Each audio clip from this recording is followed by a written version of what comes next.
오늘 살펴볼 소식은 챗 GPT 이미지 2.0 글로벌 초기 반응 미미, 국내에서는 폭발적입니다. 오픈AI의 새로운 이미지 모델인 챗 GPT 이미지 2.0이 지난 4월 21일 출시되었습니다. 전 세계적으로는 초기 반응이 다소 미미했지만 국내와 인도 등 일부 신흥시장에서는 폭발적인 반응을 얻고 있습니다. 테크크런치 보도에 따르면 글로벌 챗 GPT 앱 다운로드 수는 전주 대비 11% 증가에 그쳤고 일일 활성 이용자와 웹 트래픽도 소폭 상승했습니다. 하지만 국내에서는 출시 첫 주 DAU가 전주 대비 60% 이상 급증했으며 샘 알트먼 오픈 AI CEO도 국내 사용자의 생성 이미지를 직접 홍보했습니다. 인도, 파키스탄, 베트남, 인도네시아 등 신흥시장에서도 앱 다운로드 수가 최대 79%까지 치솟았고 특히 인도는 미국보다 훨씬 많은 약 500만 회 다운로드를 기록했습니다. 오픈AI는 챗 GPT 이미지 2.0이 주로 자기 표현 수단으로 활용되며 일상 사진을 스튜디오급 인물 사진이나 소셜미디어용 이미지로 변환하는 데 쓰인다고 밝혔습니다. 국내에서도 기존 사진의 스타일과 콘셉트를 바꾸는 변환용 활용이 주를 이룹니다. 이러한 결과는 AI 이미지 생성 도구가 시장별로 다르게 도입되는 양상을 보여줍니다. 인도의 방대한 사용자 기반이 전체 규모 확대를 이끌고 있으며 신흥 시장의 사용자 수요가 더욱 강하다는 분석입니다. 이에 오픈AI는 이번 버전 출시에서 다국어 텍스트 렌더링에 공을 들였고 출력을 다듬고 여러 변형을 생성할 수 있는 새로운 싱킹 기능을 추가했습니다. 결론적으로 챗 GPT 이미지 2.0은 글로벌 시장에서 완만한 성장세를 보이지만 한국과 같은 특정 시장 및 신흥 시장에서는 강력한 사용자 수요를 확인하며 AI 도구의 지역별 활용 차이를 명확히 보여주고 있습니다.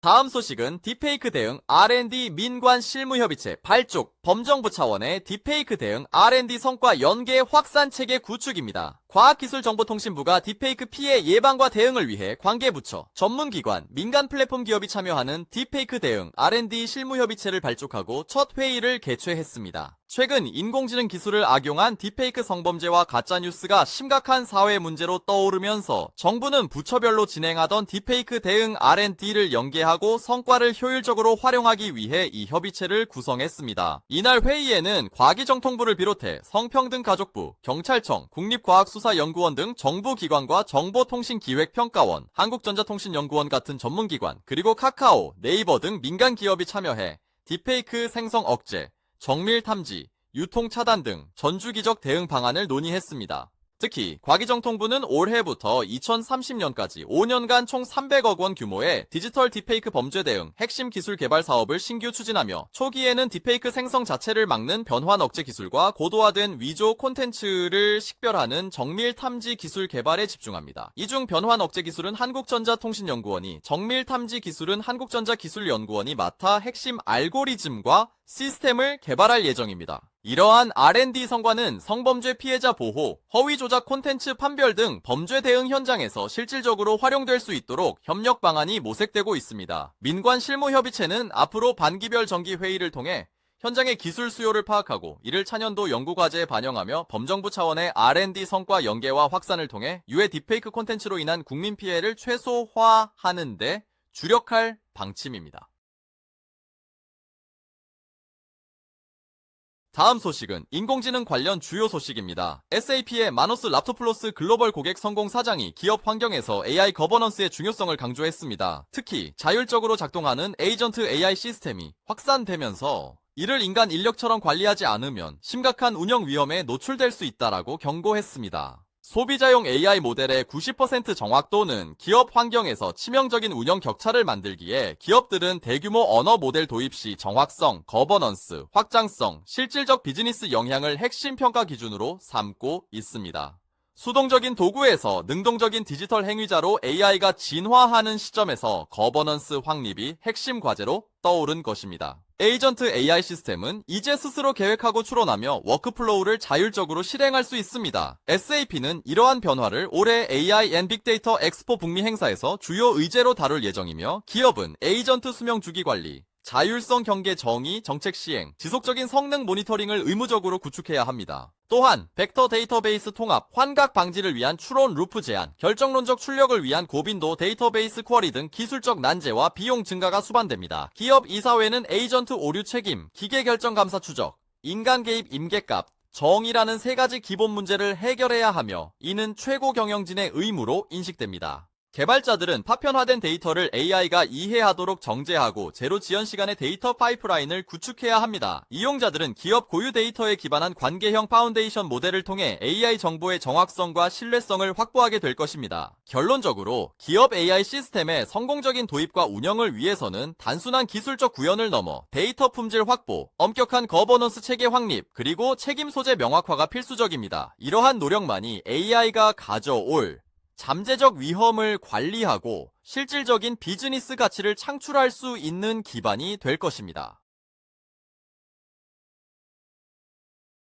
다음 소식은 인공지능 관련 주요 소식입니다. 오스카상을 주관하는 미국 영화예술과학 아카데미가 인공지능 사용과 관련된 새로운 규정을 발표했습니다. 이 규정에 따르면 AI가 생성한 배우의 연기나 AI가 작성한 대본은 앞으로 오스카상 후보 자격이 주어지지 않습니다. 최근 AI로 생성된 발 킬머 배우의 버전이 등장하는 독립영화가 제작 중이고 AI 배우 틸리 노우드가 계속해서 화제가 되는 등 영화 제작에 AI 활용이 늘고 있습니다. 또한 새로운 비디오 모델들이 일부 영화 제작자들에게 절망감을 안겨주는 상황이며 2023년 배우 및 작가 파업 당시에도 AI 사용은 주요 쟁점 중 하나였습니다. 할리우드 밖에서도 AI 사용으로 인해 출판사가 소설을 회수하거나 다른 작가 단체들이 AI 사용 작품의 수상 자격을 박탈하는 등 유사한 움직임이 있었습니다. 아카데미는 영화의 법적 청구서에 명시되고 인간이 동의하 실현한 연기만 오스카상 자격이 있다고 밝혔습니다. 대본 역시 인간이 저작한 것이어야만 자격이 주어지며 아카데미는 영화의 AI 사용 및 인간 저작권에 대한 추가 정보를 요청할 권리를 가집니다. 이번 규정은 영화 제작자와 배우, 작가들에게 AI 기술 활용에 대한 명확한 가이드라인을 제시합니다. 특히 창작의 영역에서 인간의 역할과 기여를 중요하게 여기겠다는 아카데미의 의지를 보여주는 것으로 해석됩니다. 이로써 영화 산업 내에서 AI 기술의 발전과 활용이 가속화되는 가운데 오스카상은 인간 창작물의 가치를 보호하려는 움직임을 공식화했습니다. 다음 소식은 포스코 홀딩스, 램프업 끝 리튬 사업 수익 본격화입니다. 포스코 그룹의 리튬 사업이 본격적인 수익 창출 단계에 접어들었습니다. 아르헨티나 염수 리튬 사업은 2024년 1단계 투자 완료 후 올해 처음으로 월 단위 흑자를 기록했으며 리튬 리사이클링 자회사 포스코 HY 클린 메탈도 1분기 영업이익을 달성하며 2차 전지 소재 부문의 적자 규모를 지난해보다 크게 줄였습니다. 1단계 공장의 가동률 상승과 저가 계약 물량 소진 덕분에 포스코 아르헨티나와 포스코 필바라 리튬 솔루션의 손실도 대폭 개선되었습니다. 포스코 그룹은 생산 원가 절감과 사업 확장을 동시에 추진합니다. 전력 형태 변경 및 태양광 전력권 추가로 비용 절감을 계획하며 오는 10월 준공될 아르헨티나 2단계 공장에서는 탄산 리튬을 생산해 고객사 확보를 더욱 용이하게 할 예정입니다. 이러한 변화는 포스코 홀딩스의 리튬 사업에 안정적인 수익 기반을 제공하고 2차 전지 소재 사업의 경쟁력을 강화할 것입니다. 또한 올해부터는 인격현금 흐름 기반의 주주 환원 정책으로 개편하여 비영업적, 일회성, 손실을 제외한 순이익의 35서 40%를 배당 재원으로 활용함으로써 주주들에게 예측 가능한 환원을 제공합니다. 결론적으로 포스코 그룹은 리튬 사업의 성공적인 램프업을 통해 2차 전지 소재 사업의 수익성을 본격화하고 원가 절감과 사업 확장을 통해 미래 성장 동력을 확보하고 있습니다. 다음 소식은 사이버 보안 관련 주요 소식입니다. 인기 리눅스 운영체제 우분투의 공개 서비스와 개발사 캐노니컬의 웹 인프라가 DDoS 공격으로 중단되는 사태가 발생했습니다. 해커 활동가들은 자신들의 소행이라고 주장했습니다. 목요일부터 시작된 공격은 약 수십 시간 동안 이어졌습니다. 캐노니컬은 웹 인프라가 지속적인 국경 간 공격을 받고 있다고 밝혔습니다. 이번 공격은 대량의 정크 트래픽을 보내 시스템을 마비시키는 분산 서비스 거부, 즉 DDoS 방식으로 이루어졌습니다. 이로 인해 우분투의 보안 API와 여러 웹사이트가 영향을 받았습니다. 사용자들은 우분투 업데이트 및 설치가 불가능해지는 불편을 겪었습니다. 이라크 33팀의 이슬람 사이버 저항이라는 해커 활동가들은 비멜 라는 유료 DDoS 서비스를 사용했다고 주장했습니다. 이 서비스는 기술 지식 없이도 3.5테라비트급 이상의 대규모 공격을 가능하게 합니다. 이번 사태는 우분투 사용자들에게 직접적인 서비스 이용에 어려움을 주었으며 캐노니컬과 같은 기업들에게는 사이버 보안 위협에 대한 경각심을 높이는 계기가 되었습니다. 또한 누구나 쉽게 대규모 공격을 감행할 수 있는 유료 DDoS 서비스의 위험성을 다시 한번 보여주었습니다. FBI와 유로폴 등 당국이 이러한 유료 DDoS 서비스의 공격에 지속적으로 대응하고 있지만 사이버 공격의 위협은 여전히 존재하며 기업과 사용자 모두의 주의가 필요합니다. 우주 원소